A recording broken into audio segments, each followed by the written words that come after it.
Avicii Arena reopens after renovation. Hit the bell and subscribe for notifications on all our future videos. And head below to leave a like and comment about what you enjoyed from today's video. The world's largest globe-shaped building, the Avicii Arena in Stockholm, has reopened after an extensive renovation.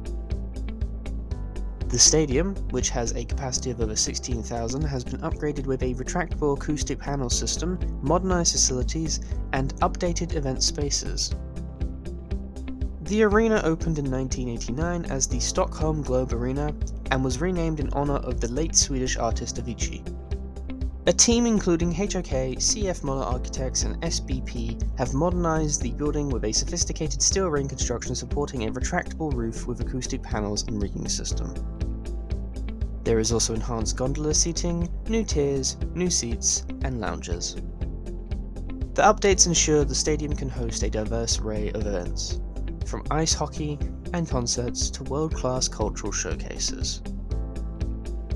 For more on this project, read the full article in our building refurbishment and fit-out category.